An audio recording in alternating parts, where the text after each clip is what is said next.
दोस्तों अभी एक घटना हमारे क्षेत्र में हुआ है कि मात्र 17 वर्ष के एक व्यक्ति को बिजली की चपेट में आने से मौत हो गई है। जब वो व्यक्ति अपना घर बनवा रहे थे तो मिस्त्री ने उनसे पाइप मांगा। जो ही वो पाइप उठा के मिस्त्री को देना चाहे 11,000 का जो तार होता है बिजली का उसके चपेट में आ गया और उनको करंट लग गया और देखते ही देखते उनकी मौत हो गई।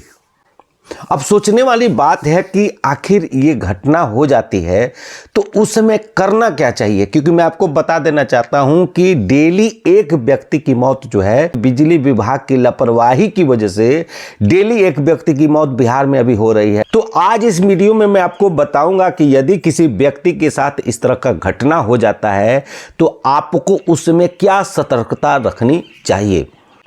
तो दोस्तों मैं आपको बता देना चाहता हूं कि बिहार में एक नियम 2018 में पारित हुआ है। उसका नाम है compensation to victims of electrical accident regulation 2018। उसमें जब कंपेंसेशन की मांग होती है तो उसमें क्या अड़चनें आती है वो मैं आपको बता देना चाहता हूं। यदि आपके अपने घर से या जमीन के माध्यम से कोई तार गया है तो उसका लिखित शिकायत आपको करना चाहिए, मौखिक नहीं।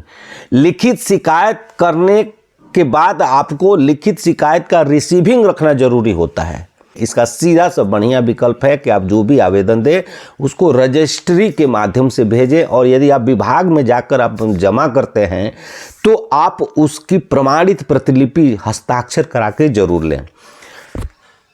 एक अड़चन ये भी आती है कि विभाग वाले बोलते हैं कि हमको कोई आवेदन नहीं दिया गया। उस समय भी मैं आपको बता देना चाहता हूं कि उनकी जवाबदेही खत्म नहीं होती है, क्योंकि नियमानुसार यह कानून बना है कि जो भी आपूर्ति करने वाला व्यक्ति होगा या लाइसेंसधारी होगा उसका यह रिस्पॉन्सिबिलिटी बनता है कि जो भी विद्युत की आपूर्ति से संबंधित जो रख रखाव देखभाल है वो उसकी जिम्मेदारी होती है और ऐसे में वो पल्ला नहीं झाड़ सकते हैं। तो जब कोई एक्सीडेंट होता है तो उसमें एफआईआर कराना बहुत जरूरी होता है। जब कोई एक्सीडेंट हो जाए तो एफआईआर में यह मेंशन करना बहुत जरूरी होता है कि यह विद्युत विभाग के लापरवाही की वजह से मृत्यु हुई है। यदि इस लाइन को आप अपने एफआईआर में मेंशन नहीं करिएगा तो आगे चल के आपको कानूनी अड़चनें मिल सकती हैं। तक का मेडिकल हो तो मेडिकल में भी यह मेंशन होना चाहिए कि यह विद्युत के चपेट में आने की वजह से इस व्यक्ति की मौत हुई है। ये 2 पॉइंट बहुत जरूरी है।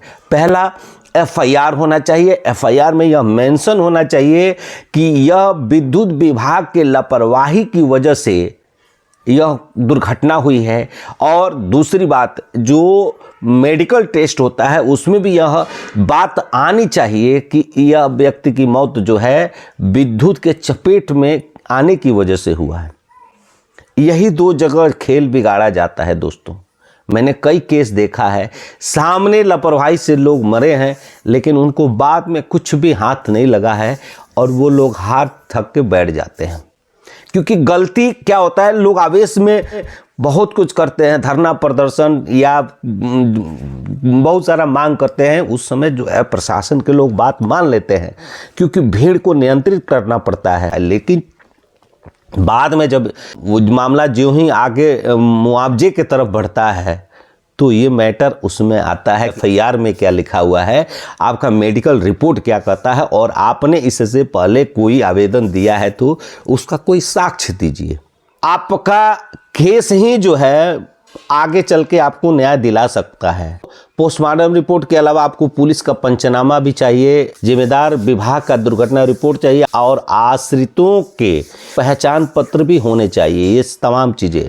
तो आपसे निवेदन है कि इस वीडियो को अधिक से अधिक शेयर करें, सेव करके रखें ताकि समय पर आपके काम आए। मिलते हैं अगले वीडियो में कुछ और जानकारियों के साथ। तब तक के लिए जय हिंद।